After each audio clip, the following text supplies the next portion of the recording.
The story of the Transfiguration is often used at the end of retreats or at the end of a week of camp because there's an awful lot of similarities between the story and what it's like to be on a retreat. If you think about it, just the idea of going away, going to a camp or going someplace for a weekend retreat, that's very much like the beginning of the story where Jesus takes Peter, James, and John, says, well, let's go up onto this mountain. So you're getting away from your normal routine, from the people that might be distracting you, things that might distract you.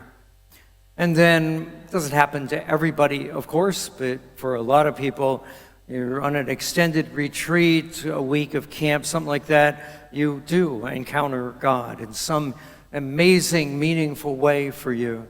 Probably not like a transfiguration, but still some moment that is worth holding on to. And indeed, you tend to want to hold on to those moments. And so at the end of the retreat, a lot of people can sort of empathize with Peter when he says to Jesus, hey, this is really good. We should stay here. We'll build 3 tents. But you can't stay, of course, at a retreat. You have to come home. And so, much like Peter, James, and John came down off the mountain, you got to go home. It's a good way of looking at that story, but I was wondering if you would be willing to also look at that story the other way around, that this is a story that would encourage us all to go on a retreat. I know a lot of you have never done that, just never had the opportunity or never taken advantage of the opportunity, and I sort of get that because there's so much unknown in it. Like you just don't know what's going to come up. When we point out to you that the Emmaus groups are in the Northex and they got a retreat coming up, you'd be in the majority, I guess, if you thought, well, maybe I'm interested in that, but what do they do on those things? And maybe you feel like you'll be a little out of your league, that, everybody else who goes to those things, these are people that, they say rosaries twice a day and they read the Bible and they know all sorts of church-y stuff, and I don't know any of that. And you think you're going to be left out, be uncomfortable. But that's probably not actually going to be true, actually. And so the question is, if you can look at this and realize retreat is probably going to be good for us. How do we get to that point? How do we get ourselves on a weekend retreat? Or for the teens, we want to send a whole bunch of teens to Cove Crest again this summer. How do you get to the point where you sort of sign on the dotted line? You can take my father's method. That was sort of the jump into the deep water sort of method. I think I was probably 6th grade, maybe 7th grade. Dad hands me this little sheet, and he says, fill this out. What is it? It's your registration for camp. Dad, I don't know about camp. Because at that point in my life, I was a pretty immature, kind of a nerdy sort of guy, and I didn't fit in well with a whole lot of people. And the idea of going someplace with a couple hundred other teens who I did not know, had no idea what was going on, I just knew I was going to be uncomfortable from the moment I set foot in camp. So I tried to explain this to Dad, who just looked at me and was like, oh, yeah, well, fill it out anyway.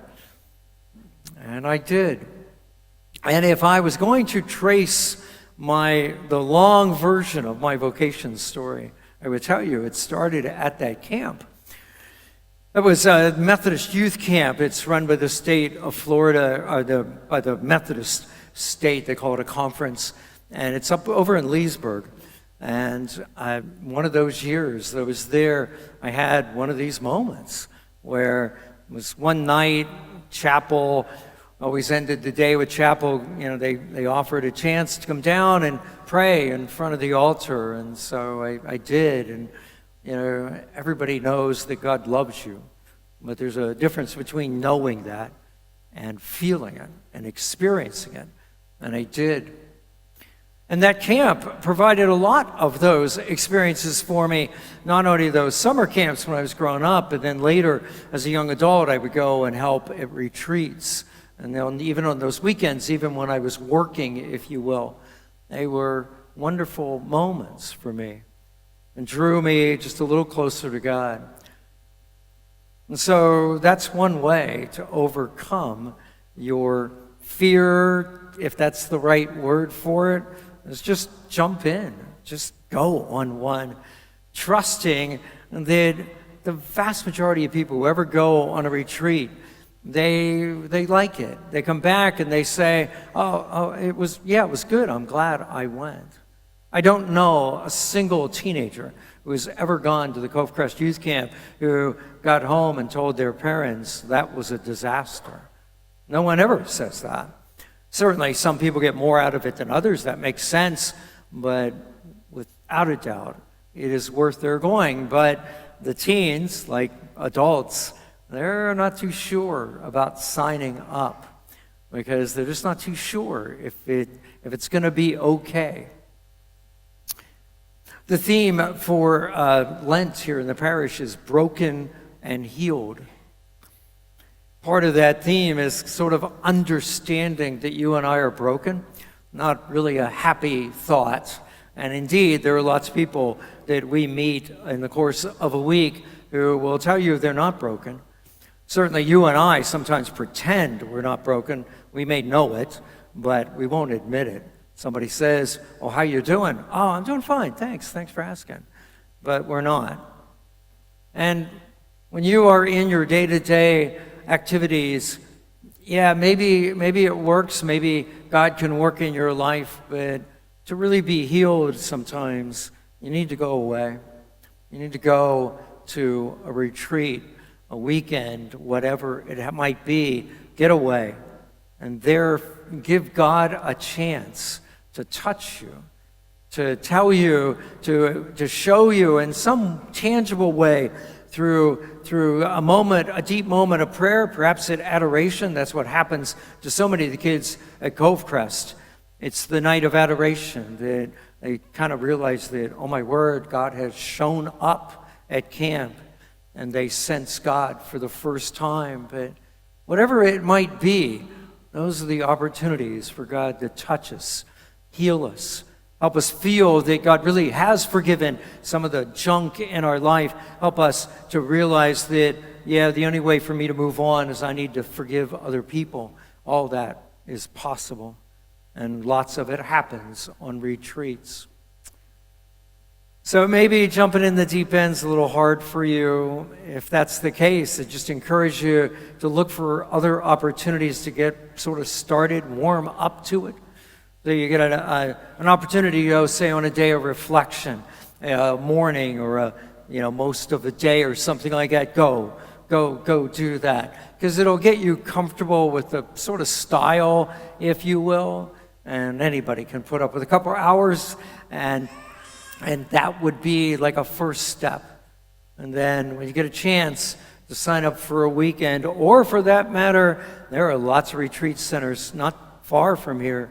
They'll let you come and spend a week, spend a couple days, spend the whole week in silence, maybe with someone there to direct you, to help you encounter God.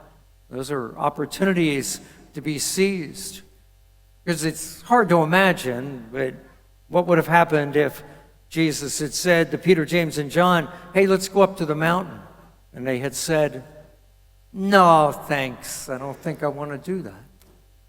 Look what they would have missed.